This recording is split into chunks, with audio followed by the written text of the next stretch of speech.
Welcome to Chapter 6 and the Law of Sines. Today we're going to investigate how to solve triangles that don't have right angles.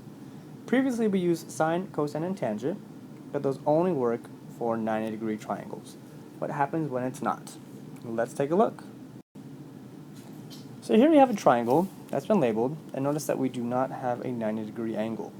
If I wanted to try and set up a ratio, let's say I wanted to do tangent with 59 degrees. We would say that a tangent of 59 degrees is equal to the opposite side, which would be 9, divided by the adjacent side, which is 8. But if you actually take the tangent of 59 degrees, you don't get 9 over 8. And it just kind of solidifies the fact that we can't use regular sine, cosine, or tangent. So what can we do? Let's figure it out. All the triangles we're going to be dealing with are called oblique triangles. And there's a few different types, but in general they don't have a right angle. So in order to solve an oblique triangle, we need to know a few things. We have to know at least one side, and we have to know the measure of two other parts. That could be two sides, two angles, or one angle and one side. Depending on what we know will dictate what we can use. So let's take a look at a few cases. Here are two cases that we're going to be solving using the law of sines. So for case number 1, we have two angles and any side. Well, it's not really any side. We have either angle, angle, side, or angle, side, angle, which means it goes in that order. So if we look at case number 1, we have an angle, and then a side. And in the second triangle, we have angle, side, angle. The important thing to note here is the fact that we have corresponding parts. What I mean by that is I know side C and angle C. Looking at the second triangle, since I knew two angles, I could solve for my third side if I wanted to. So I could solve for this angle down here, and I would then know side C and angle C. Using the law of sines, it's very important that we have that corresponding set, a side and its corresponding angle. Moving on down to the second example, we have a side, and then an angle. So we have side C, then side A, and then angle C. Again, notice we have that set. We have a side and its corresponding angle. So side C and angle C. It's very important that we have that, otherwise we can't use the law of sines. Alright, so all this talk of law of sines, let's talk about the actual formula. You have in front of you three different ratios. A over sine of A equals B over sine of B equals C over sine of C. This is the ratio for the law of sines. To solve any oblique triangle using law of sines, we need to have any two of these ratios and know three of the four things. So, for example, using our acute triangle over there, let's say that I know side A, angle A, and side B. I could use my ratio to help me solve for the missing piece, which in this case would be angle B. Looking at my other triangle, let's say that I had side C, angle C, and I had angle B. I could very easily solve for side B using that ratio. So again, we need to know three of the four terms for any two of these.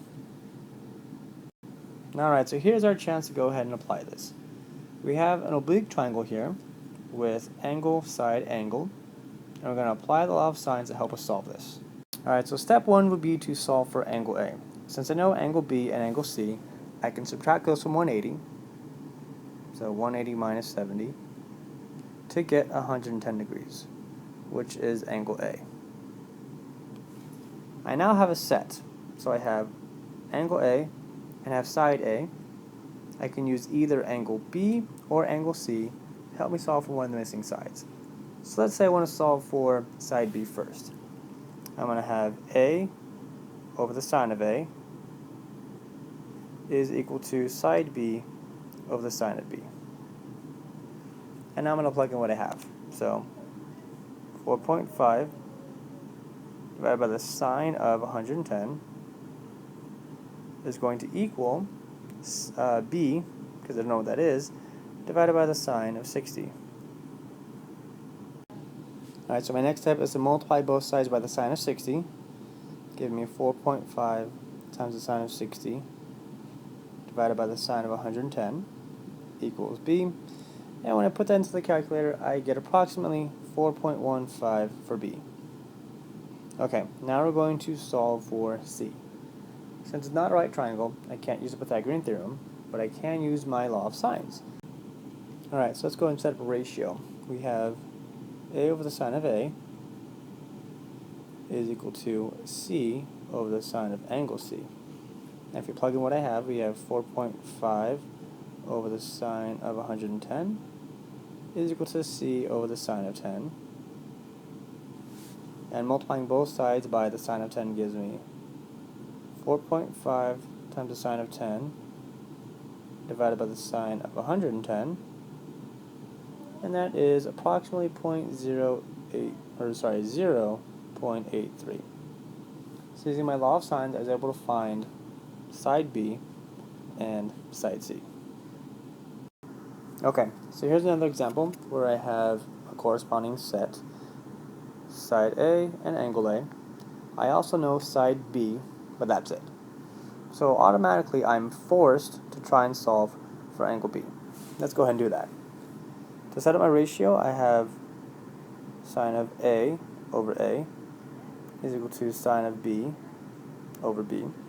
Plugging in my information, I have the sine of 110 degrees divided by 125 is equal to the sine of B divided by 100. I'm then going to multiply both sides by 100 to get 100 times the sine of 110 divided by 125 is equal to the sine of B. Sine of B. And then I'm going to take the sine inverse of that expression. So the sine inverse of 100 times the sine of 110 over 125. And that is going to equal B. Now the reason why I had to take the sine inverse is because I need to get B by itself, and the only way to move sine to the opposite side is by taking the sine inverse. It's also helpful to notice that we are solving for an angle, and an inverse always gives us an angle. And in this case, our angle is approximately 48.74 degrees. Solving for my last angle is actually really easy. Since I know two of my angles, I can just subtract them both from 180. So we have 180 minus 110 minus 48.74 tells me that angle C is equal to approximately 21.26. Alright, now I have enough information to help me solve for side C. Setting up my ratio, I have A over the sine of A is equal to C over the sine of C, which means that I have 125 over the sine of 110 is equal to C divided by the sine of 21.26.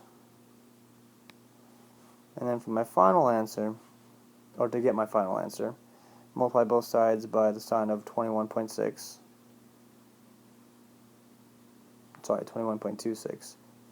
and divide that by the sine of 110.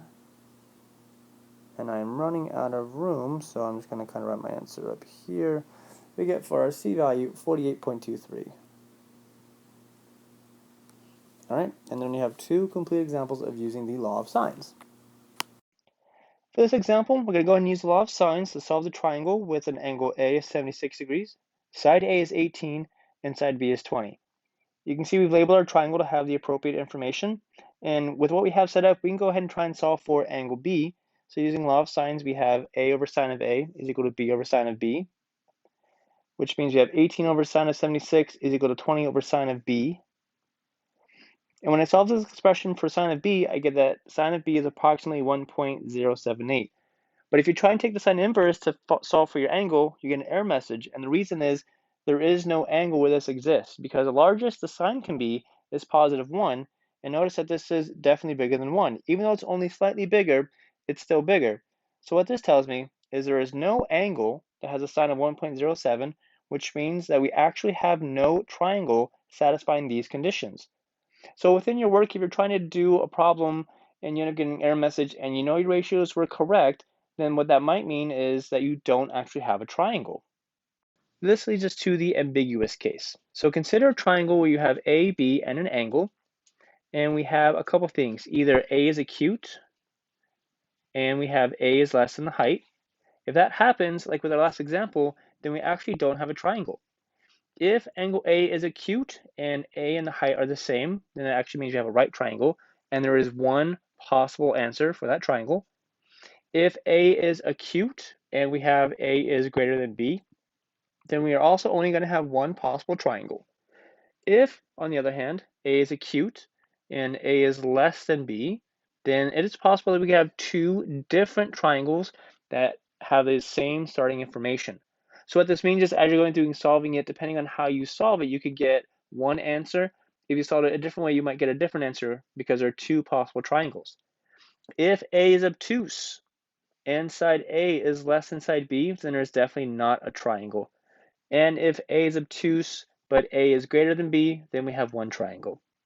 So just keep this in the back of your mind. If something's happening, if you possibly get two different answers, we have this to fall back on to double check our scenario to see is it possible that we are correct or was there a mistake in your work.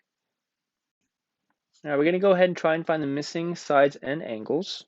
Right away, go ahead and try and find angle A because I know two angles. I know angle B and C. So I can go ahead and subtract angle B and C from 180 to get my angle A. All right, so angle A is going to be 49 degrees.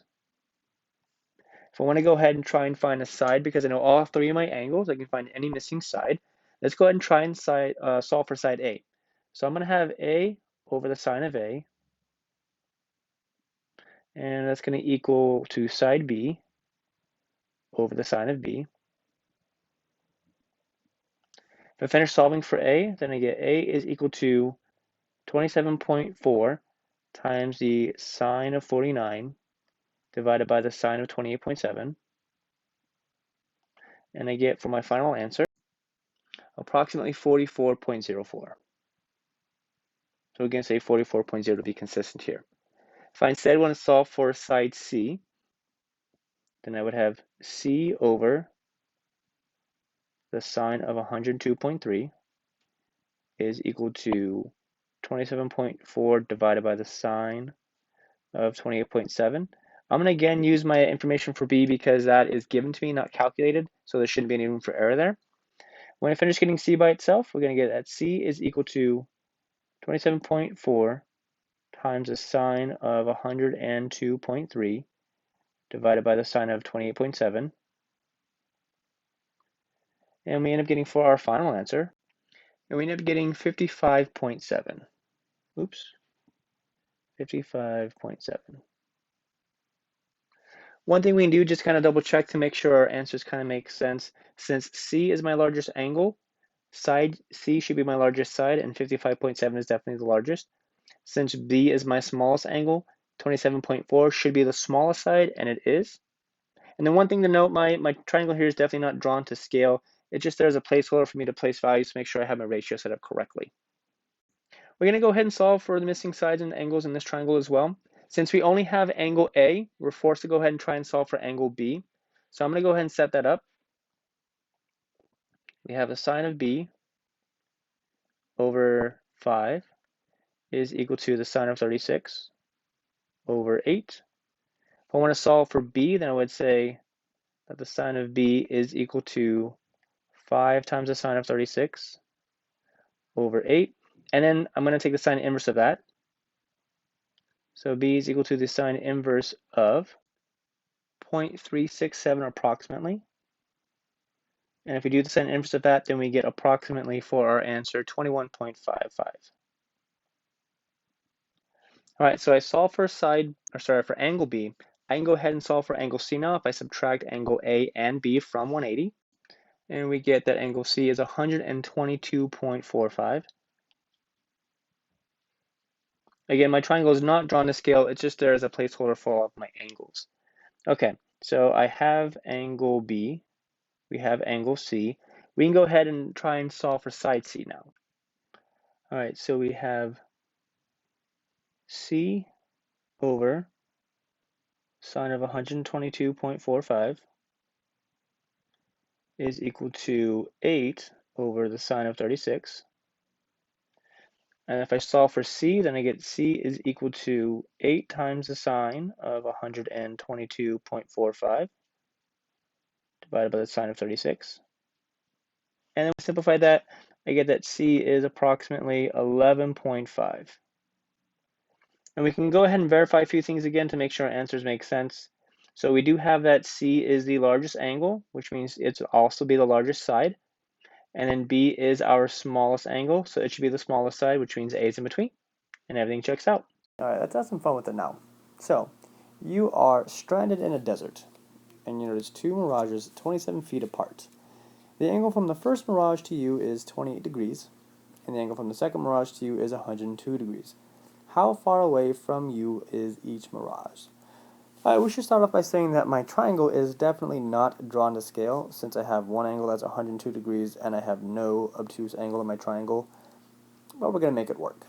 Okay, so you're going to be at C. And we know that the two mirages are 27 feet apart, which means this is 27. We also know that the angle from the first one, which we're just going to say is A, is 28 degrees. And the second one has to be 102. Again, I know it's not drawn to scale. We're just going to work with that. Okay, so step one, solve for angle C, since I know both A and B. Okay, so by subtracting both of those angles from 180, we get that angle C is 50 degrees. Our next step is to solve for either side A or side B. Doesn't matter, we have enough information to do both. So let's just start with side A. Setting up our ratio, we have A over the sine of A is equal to C over the sine of C. And then plugging in our information, we have A over the sine of 28 is equal to C, which is 27, over the sine of 50. Multiplying both sides by the sine of 28, we get that A is equal to 27 times the sine of 28 divided by the sine of 50. And that gives us that A is equal to approximately 16.55 feet. Okay, now let's go for side B. Setting up my ratio, I have B over the sine of B is equal to C over the sine of C. And we don't want to use our A information because that's an approximate value where we know C is exact. It's always better to use exact values when we can. Plugging in our information, we have B over the sine of 102 is equal to 27 over the sine of 50. And then multiplying both sides by the sine of 102 gives us that B is equal to 27 times the sine of 102 divided by the sine of 50. And solving for B gives us that B is equal to approximately 34.48. Now thinking about our sides, we have 34.48, 16.55, and we also have 27. It makes sense that B is the biggest side because B has the biggest angle. It makes sense that C is the second largest side because it has the second largest angle. And it also makes sense that A is the smallest side because it has the smallest angle. So it's kind of a way for you to go through and check your answers to make sure that you're on the right track when you're doing these problems. Alright, and for our last problem of the section, we have something similar to our penguin problem from last chapter. Manny wishes to determine the height of a flagpole. He takes a sighting to the top of the flagpole from point P, and he then walks closer, 20 meters, and finds another sighting. The sighting is meaning he's taking the measure of the angles. So the first measure is 28 degrees. He then walks closer, and now has a measurement of 53 degrees. The question is, how high is the flagpole? What is the height? So we're going to use law of sines to help us set up the triangles to solve for the height of this. Alright, let's give it a go. Okay, so the first thing we're going to try and do is solve for as much information as we can. I could easily solve for P, since we have a linear pair here, meaning they add to 180. So if I subtract 53 from 180, then I get 127. The next thing I want to do is solve for this top angle up here in that little portion, and I can find that by subtracting both 28 and 127 from 180, and if I do, then I get 25 degrees. Now I have enough information to use law of sines to solve for this length, which I will call x. And I know I have enough information because I have a corresponding side and angle. So to solve for that side x, I'm going to have to use the other angle of 28 degrees. Let's go ahead and set up a ratio.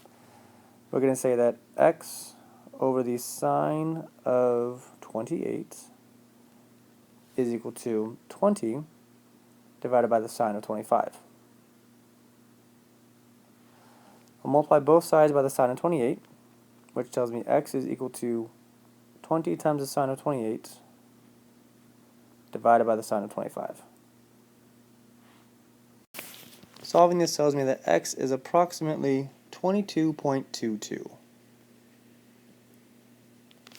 Now that I have x, I do have a right angle here, so that inside triangle I can solve using regular right triangle trig. I'm going to go ahead and redraw that triangle. So I know this is 90, I know the smaller angle is 53, and I know that x is now 22.22. If I want to solve for h, using 53 degrees, I have the opposite side, and I have the hypotenuse, so I will use sine, which means the sine of 53 degrees is equal to h over 22.22. Solving for h gives me that 22.22 times the sine of 53 is equal to h, and when I plug that in, we get approximately 17.75 is equal to h. And there you have it. So that does it for 6.1 and the law of sines. We're going to move on to 6.2 in just a bit and learn how to solve these types of triangles using the law of cosines. Alright, go ahead and get started on your homework.